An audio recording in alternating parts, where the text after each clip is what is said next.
నమస్కారం. ఘంటారావానికి స్వాగతం. ముందుగా ప్రధానాంశాలు. గ్రూప్ 1 పరీక్షలపై అధికార విపక్షాల మధ్య మాటల యుద్ధం. గద్దెనెక్కాక నిరుద్యోగులను విస్మరించారన్న హరీష్.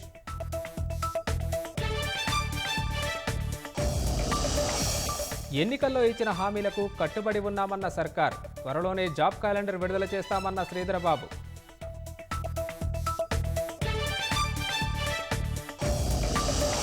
హైదరాబాద్లోని పలు ప్రాంతాల్లో జోరు వర్షాలు. అప్రమత్తంగా ఉండాలని జీహెచ్ఎంసీ సిబ్బందికి మంత్రి పొన్నం ఆదేశాలు.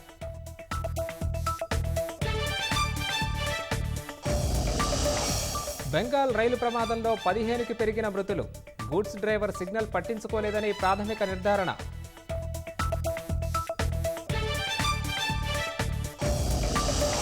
ప్రతిపక్ష నేత పదవి చేపట్టేందుకు రాహుల్ నిరాకరణ. పరిశీలనలో కుమారి సెల్జా, గౌరవ్ గొగోయ్, మనీష్ తివారీ పేర్లు.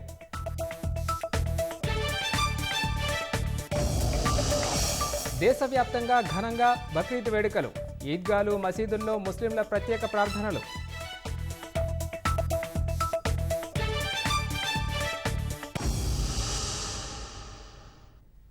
నిరుద్యోగుల్ని రెచ్చగొట్టి రాజకీయంగా లబ్ధి పొందిన కాంగ్రెస్ పార్టీ అధికారంలోకి వచ్చాక అదే యువత కాళ్లు పట్టుకున్నా కనికరించడం లేదని మాజీ మంత్రి భరాస ఎమ్మెల్యే హరీష్ రావు ఆక్షేపించారు. గ్రూప్స్ అభ్యర్థుల సమస్యల్ని పరిష్కరించడంతో పాటు 25,000 పోస్టులతో మెగా డిఎస్సీ వేయాలని డిమాండ్ చేశారు. వైద్య, ఆరోగ్య శాఖలోని పలువురు ఉద్యోగులకు, పంచాయతీ సఫాయి కార్మికులకు కూడా వేతనాలు అందడం లేదన్న ఆయన ప్రజాపాలనలో ఆ పేదలకు చోటు లేదా అని ప్రశ్నించారు. వృద్ధులకు పెన్షన్లు కూడా సకాలంలో ఇవ్వడం లేదని ఆరోపించిన హరీష్ రావు పొరుగు రాష్ట్రమైన ఏపీని చూసి నేర్చుకోవాలని సూచించారు. అటు నీటి వ్యవహారంలో కేంద్ర ప్రభుత్వ వైఖరిని తప్పుపట్టిన మాజీ మంత్రి సిట్టింగ్ జడ్జిచే విచారణ జరపాలని, విద్యార్థులకు నష్టం జరగకుండా చూడాలని కోరారు. గ్రూప్ 1లో 1:100 చొప్పున మెయిన్స్ పరీక్షలకు పిల్లల్ని అనుమతించాలి. గ్రూప్ 2లో 2,000 ఉద్యోగాలు పెంచి, గ్రూప్ 3లో 3,000 ఉద్యోగాలు పెంచి గ్రూప్ 2, గ్రూప్ 3 పరీక్షలు నిర్వహించాలి అని చెప్పి డిమాండ్ చేస్తా ఉన్నాం. ఇప్పటికే ఇచ్చిన తేదీలు వాటిని మార్చి ఎగ్జామ్ టు ఎగ్జామ్ 2 నెలలు వ్యవధి ఉండే విధంగా ఇచ్చిన మాట నిలుపుకోవాలని చెప్పి డిమాండ్ చేస్తా ఉన్నాం. 2 లక్షల ఉద్యోగాలతో జాబ్ క్యాలెండర్ ఇస్తామని చెప్పి 6 నెలలైనా ఇప్పటిదాకా జాబ్ క్యాలెండర్ విడుదల చేయలేదు. ఇచ్చిన మాట ప్రకారంగా వచ్చే 6 నెలల్లో 2 లక్షల ఉద్యోగాల నియామకాల ప్రక్రియ పూర్తి చేయాలని డిమాండ్ చేస్తున్నాం. 25,000 ఉపాధ్యాయ ఉద్యోగాల భర్తీకి మెగా డిఎస్సీ నిర్వహించాలని, ఇప్పటికే మీరు ఇచ్చిన 11,000 ఉద్యోగాలను 25,000కు పెంచి మరి డిఎస్సీ నిర్వహించాలని చెప్పి మేము డిమాండ్ చేస్తా ఉన్నాం. మీరు తక్షణమే ఆ 6 నెలల పెన్షన్ బకాయిలు మరియు ఈ నెల నుంచి 4,000 రూపాయలు కలిపి అవ్వాతాతలకు ఇవ్వాలని చెప్పి మేము డిమాండ్ చేస్తా ఉన్నాం. ఏప్రిల్, మేలో కూడా మీరు ఇంకా ఇవ్వలేదు. ఆ 2 నెలలు కూడా తక్షణమే మరి 4,000తో కలిపి తక్షణమే ఏప్రిల్, మే నెల పెన్షన్లు, పెంచిన పెన్షన్లు కలిపి ఇవ్వాలని చెప్పి కూడా మేము ఈ రాష్ట్ర ప్రభుత్వాన్ని డిమాండ్ చేస్తాం. ఉద్యోగాల ప్రకటన, ఆసరా పింఛన్లపై మాజీ మంత్రులు హరీష్ రావు, కేటీఆర్ చేసిన వ్యాఖ్యలను ఐటీ, పరిశ్రమల శాఖ మంత్రి శ్రీధరబాబు ఖండించారు. ఎన్నికల్లో ఇచ్చిన ప్రతి మాటకు కట్టుబడి ఉన్నామన్న శ్రీధరబాబు భరాస హయాంలో చిన్నాభిన్నమైన ఆర్థిక వ్యవస్థను సరిదిద్దుతున్నట్లు స్పష్టం చేశారు. ఏపీ సీఎం చంద్రబాబుని ఉదాహరణగా తీసుకున్నారంటే హరీష్ రావు పరిస్థితేంటో అర్థమవుతుందని వ్యాఖ్యానించారు. ఏపీ ప్రజల ఆలోచన కాదు, తెలంగాణ ప్రజలను ఆలోచనలు అమలు చేస్తామన్న శ్రీధరబాబు త్వరలో జాబ్ క్యాలెండర్ ప్రకటిస్తామని వెల్లడించారు. 12 ఏళ్ల తర్వాత గ్రూప్ 1 పరీక్ష కాంగ్రెస్ సర్కారు మాత్రమే నిర్వహించిందని గుర్తు చేశారు. ఆశా వర్కర్ల గురించి మాట్లాడే హక్కు హరీష్కు లేదన్నారు. పెద్దపల్లిలో జరిగిన ఘటనపై విచారణ జరుగుతుందన్న శ్రీధరబాబు శాంతి భద్రత విషయంలో ప్రభుత్వం సీరియస్గా ఉందని తెలిపారు.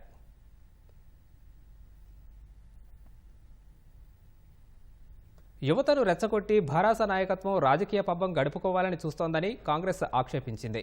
మాజీ మంత్రి హరీష్ రావు పరీక్షలపై చేసిన వ్యాఖ్యలపై ఎమ్మెల్సీ బల్మూరి వెంకట్ ఘాటుగా స్పందించారు. భరాస పాలనలో ఆ పార్టీ నేతలు విద్యార్థి, నిరుద్యోగులకు ఎప్పుడూ అందుబాటులో లేరని విమర్శించారు. తమ ప్రభుత్వం ఏర్పడ్డాక జీవో 55 రద్దు చేశామని, 11,000కు డిఎస్సీ పోస్టులు పెంచామని గుర్తు చేశారు. 10 ఏళ్లు అధికారంలో ఉండి నిరుద్యోగులను విస్మరించిన గులాబీ నేతలు ఇప్పుడు వారి పక్షాన మాట్లాడడం హాస్యాస్పదంగా ఉందని ఎమ్మెల్సీ బల్మూరి వెంకట్ ఆరోపించారు. 6 నెలల కాంగ్రెస్ పాలనపై తాము బహిరంగ చర్చకు సిద్ధమని హరీష్ రావుకు బల్మూరి వెంకట్ సవాల్ విసిరారు. హామీలన్నీ ఒక్కొక్కటిగా నెరవేర్చే బాధ్యత తమ ప్రభుత్వానిదేనని వెంకట్ స్పష్టం చేశారు.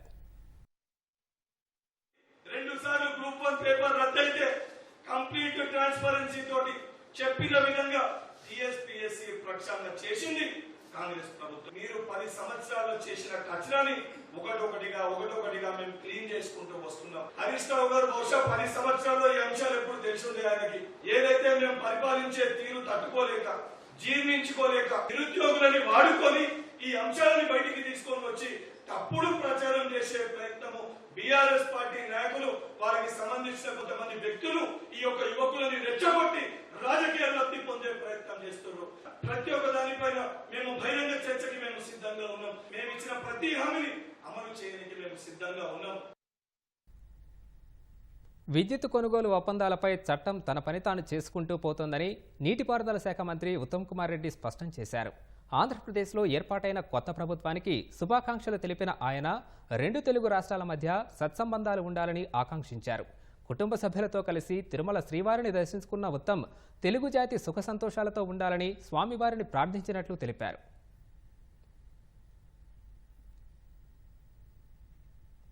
గ్రూప్ 1 అభ్యర్థులు హైదరాబాద్ తెలంగాణ భవన్లో మాజీ మంత్రి హరీష్ రావును కలిశారు.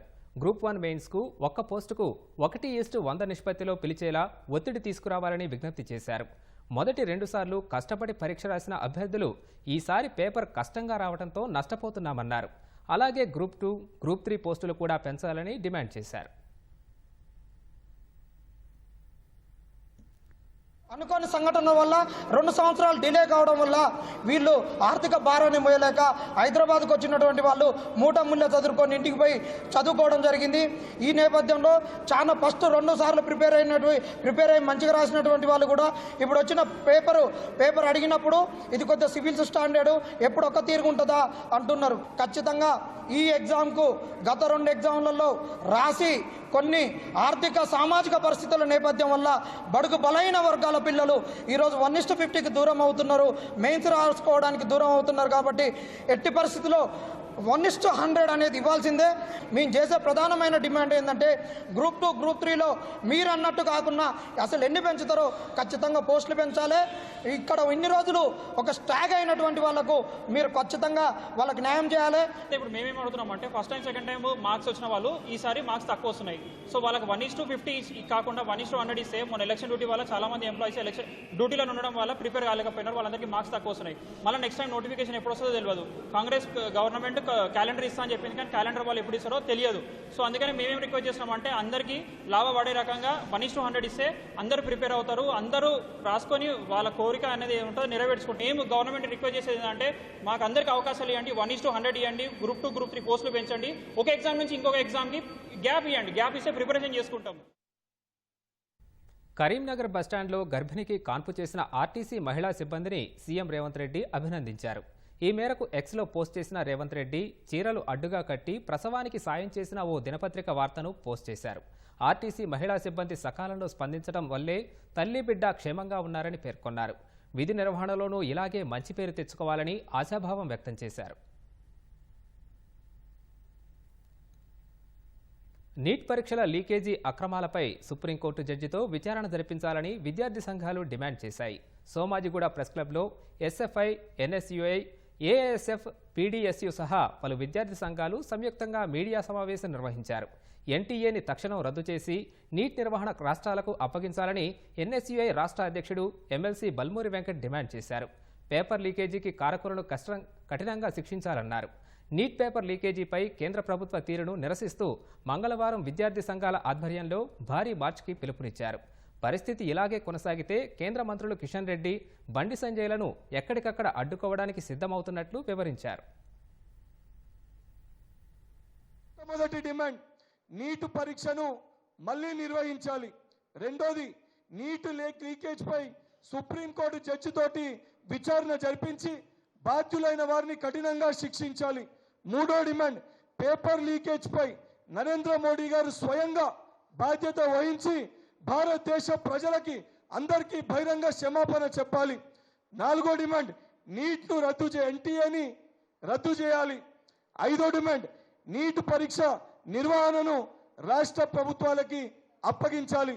ఆరో డిమాండ్ బాధిత విద్యార్థులకి న్యాయం చేకూర్చాలి. నీట్ అనేది అత్యంత ముఖ్యమైనటువంటి ఎగ్జామ్.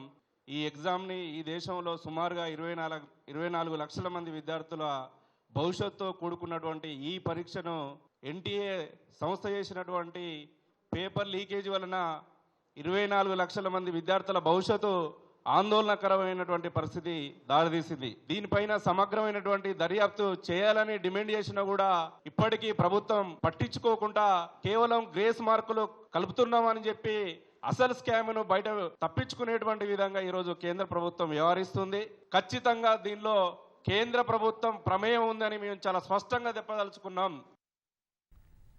కేంద్ర మంత్రులుగా బాధ్యతలు స్వీకరించాక తొలిసారి రాష్ట్రానికి రాబోతున్న కిషన్ రెడ్డి, బండి సంజయ్కి భాజపా రాష్ట్ర నాయకత్వం ఘన స్వాగతం పలకనుంది. ఎల్లుండి బేగంపేట విమానాశ్రయం నుంచి భాజపా రాష్ట్ర కార్యాలయం వరకు సెల్యూట్ తెలంగాణ పేరిట భారీ స్వాగత ర్యాలీని నిర్వహించనున్నట్లు ఆ పార్టీ ప్రధాన కార్యదర్శి కాసం వెంకటేశ్వర్లు చెప్పారు. రాష్ట్ర కార్యాలయంలో రాష్ట్ర పదాధికారులు, జనరల్ సెక్రటరీ, జిల్లా అధ్యక్షుల సమావేశం జరిగిందన్న ఆయన రాష్ట్ర కార్యాలయం వద్ద ధన్యవాద సభ నిర్వహిస్తామని తెలిపారు. 8 మంది ఎమ్మెల్యేల నుంచి 88కి పెరిగే విధంగా భవిష్యత్ కార్యాచరణ ఉండబోతోందని చెప్పారు. ధన్యవాద సభ అనంతరం చార్మినార్ భాగ్యలక్ష్మి అమ్మవారి దర్శనం ఉంటుందని కాసం వెంకటేశ్వర్లు తెలిపారు.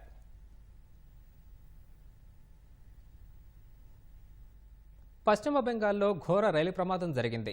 డార్జిలింగ్ జిల్లాలోని రంగపాని స్టేషన్ సమీపంలో కాంచనజంగా ఎక్స్ప్రెస్ను ఓ గూడ్స్ రైలు వెనక నుంచి ఢీకొట్టింది. ఈ దుర్ఘటనలో 9 మంది ప్రాణాలు కోల్పోయారు, 41 మంది గాయపడ్డారు. ప్రమాదంలో కాంచనజంగా ఎక్స్ప్రెస్కు చెందిన ఓ బోగి గాల్లోకి లేచింది. రైలు దుర్ఘటనపై రాష్ట్రపతి ద్రౌపది ముర్ము, ప్రధాని మోదీ, రైల్వే మంత్రి అశ్విని వైష్ణవ్ సహా పలువురు దిగ్భ్రాంతి వ్యక్తం చేశారు. మృతుల కుటుంబాలకు రైల్వే శాఖ 10 లక్షల రూపాయల నష్టపరిహారం ప్రకటించింది.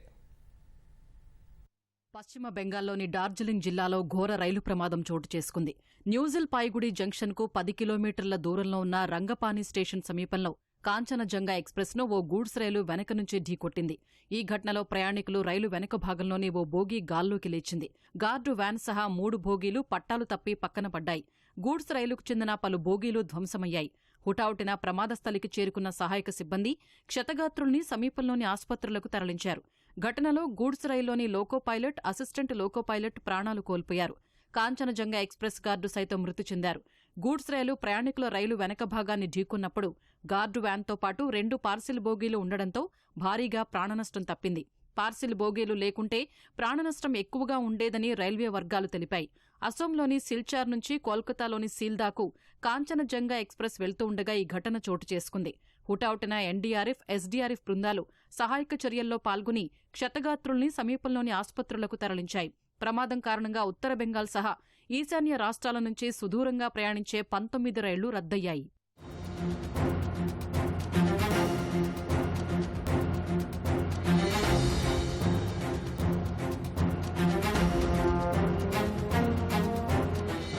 సిగ్నల్ జంప్ కారణంగా ఈ ప్రమాదం చోటు చేసుకున్నట్లు తొలుత railway board chairperson Jayavarma Sinha తెలిపారు. అయితే పశ్చిమ బెంగాల్లోని రాణిపాత్ర స్టేషన్, చత్తర్హాట్ జంక్షన్ మధ్య ఈ ఉదయం 5 గంటల 50 నిమిషాల నుంచి ఆటోమేటిక్ సిగ్నలింగ్ వ్యవస్థ సరిగ్గా పనిచేయట్లేదని రైల్వే వర్గాల ద్వారా తెలుస్తోంది. గూడ్స్ రైలు లోకో పైలట్ రెడ్ సిగ్నల్ పడినా పట్టించుకోకుండా వెళ్లటం వల్లే ప్రమాదం జరిగిందని రైల్వే అధికారులు చెప్పడంపై లోకో పైలట్ బాడీ అభ్యంతరం వ్యక్తం చేసింది.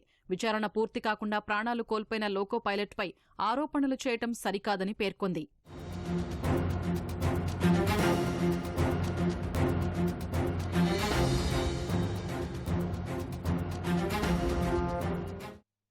డార్జిలింగ్లో రైలు ప్రమాదం వార్త చాలా బాధ కలిగించిందని రాష్ట్రపతి ద్రౌపది ముర్ము ఎక్స్లో పోస్ట్ చేశారు. మృతుల కుటుంబాలకు సానుభూతి తెలిపారు. గాయపడిన వారు త్వరగా కోలుకోవాలని ప్రార్థిస్తున్నట్టు రాష్ట్రపతి పేర్కొన్నారు. పశ్చిమ బెంగాల్ రైలు ప్రమాదం విషాదకరమని ప్రధాని మోదీ ఎక్స్లో పేర్కొన్నారు. మృతుల కుటుంబాలకు సంతాపం ప్రకటించారు. గాయపడిన వారు త్వరగా కోలుకోవాలని ఆకాంక్షించారు. పీఎంఎన్ఆర్ఎఫ్ నిధుల నుంచి మృతుల కుటుంబాలకు 2 లక్షలు, క్షతగాత్రులకు 50,000 రూపాయల నష్టపరిహారం ప్రకటించారు. అటు కేంద్ర రైల్వే మంత్రి అశ్విని వైష్ణవ్ రైలు దుర్ఘటనపై విచారం వ్యక్తం చేశారు. ఇది తీవ్ర దురదృష్టకర ఘటన అని ఎక్స్ వేదికగా పోస్ట్ చేశారు. రైల్వే నుంచి మృతుల కుటుంబాలకు 10 లక్షలు, తీవ్రంగా గాయపడిన వారికి 2.5 లక్షలు, స్వల్పంగా గాయపడ్డ వారికి 50,000 రూపాయల చొప్పున పరిహారం ప్రకటించారు. అనంతరం ప్రమాద స్థలికి వెళ్లిన రైల్వే మంత్రి అశ్విని వైష్ణవ్ అక్కడి పరిస్థితిపై అధికారుల్ని అడిగి వివరాలు తెలుసుకున్నారు.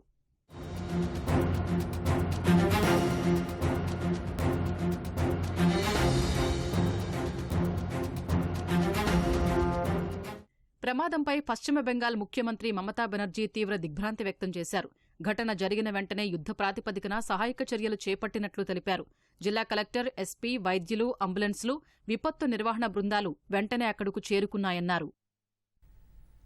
కవచ్ రైల్వేకు ఓ రక్షణ కవచం. ఒడిశాలోని బాలాసోర్ రైలు ప్రమాదం సమయంలో కవచ్ గురించి చాలామందికి తెలిసిందే. ఒకే లైన్లో 2 రైళ్లు ప్రయాణించిన సమయంలో అవి ఢీకొట్టుకోకుండా ఉండేందుకు స్వదేశీ పరిజ్ఞానంతో ఈ కవచ్ వ్యవస్థను భారతీయ రైల్వే రూపొందించింది. తాజాగా డార్జిలింగ్లో 2 రైళ్లు ఢీకొన్న వేళ ఆ ట్రాక్లపై కవచ్ అందుబాటులో లేదని తెలిసింది. కవచ్ అందుబాటులో ఉంటే డార్జిలింగ్ రైలు ప్రమాదం జరగకుండా ఉండేదా? అసలు ఏంటి కవచ్, అది ఎలా పనిచేస్తుందన్న విషయాలను ఈ కథనంలో తెలుసుకుందాం. పశ్చిమ బెంగాల్ డార్జిలింగ్లో రైలు దుర్ఘటనకు కారణం సిగ్నల్ జంపింగేనని ప్రాథమికంగా నిర్ధారణ అయింది. కవచ్ రక్షణ వ్యవస్థ ఉంటే ఈ ప్రమాదం జరిగి ఉండేది కాదని మరోసారి దేశవ్యాప్తంగా చర్చ మొదలైంది. నిజానికి వచ్చే ఏడాదిలోపు ఢిల్లీ గౌహటి రైల్వే ట్రాకుపై కవచ్ను ఏర్పాటు చేసేందుకు రైల్వే శాఖ సిద్ధమైంది. వచ్చే ఏడాదిలోగా 6,000 కిలోమీటర్ల మేర కవచ్ను ఏర్పాటు చేయాలనుకున్న భారత రైల్వే ప్రణాళికలో ఢిల్లీ గౌహటి రైలు మార్గం కూడా ఉంది. బెంగాల్ వ్యాప్తంగా ఈ ఏడాది చివరి నాటికి 3,000 కిలోమీటర్ల మేర ట్రాక్లు కవచ్ పరిధిలోకి రానున్నాయి. ప్రస్తుతం రైలు ప్రమాదం జరిగిన ప్రాంతంలో కవచ్ రక్షణ శాఖ లేదని రైల్వే వర్గాలు తెలిపాయి.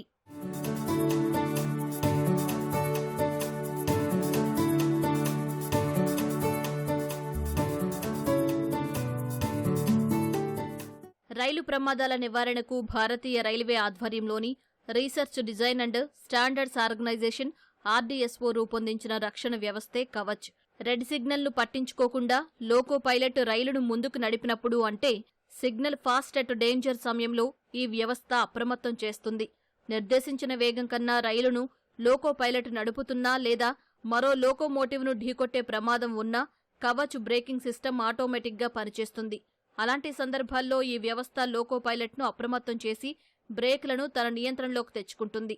అదే లైన్లో మరో రైలు వస్తున్నట్లు గమనిస్తే ఆటోమేటిక్గా బ్రేకులు వేసి ఆపేస్తుంది. ఎదురుగా ఉన్న రైలు నిర్దిష్ట దూరంలో ఉండగానే ఈ పని పూర్తి చేస్తుంది.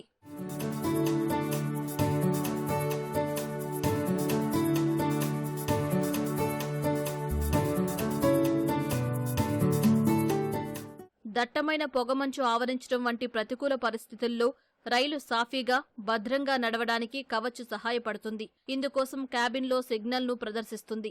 రైలు లెవెల్ క్రాసింగ్ గేట్ల వద్దకు చేరుతున్నప్పుడు ఈ వ్యవస్థ తనంతట తానుగా అప్రమత్తం చేస్తుంది.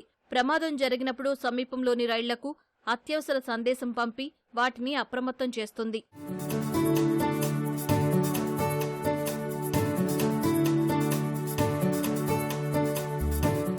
కవచ్ అమర్చడం అంత తేలికైన పని కాదు.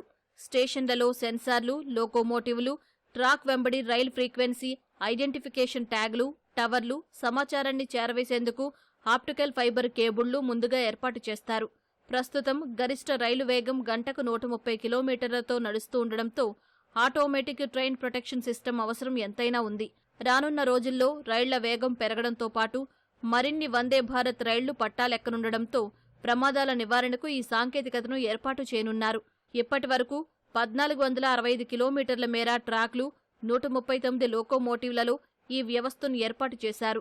భారతీయ రైల్వే వ్యవస్థ ప్రస్తుతం 1,00,000 కిలోమీటర్లకు పైగా పొడవైన ట్రాకులతో ఏర్పాటైంది.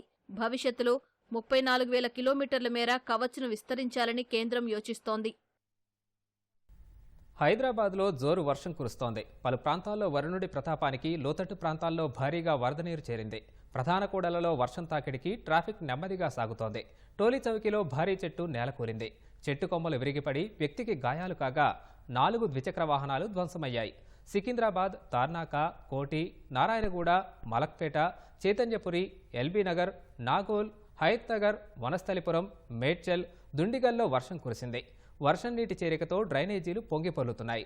మరో 2 రోజులు వర్షాలు పడతాయన్న వాతావరణ శాఖ హెచ్చరికలతో అధికార యంత్రాంగం అప్రమత్తమైంది.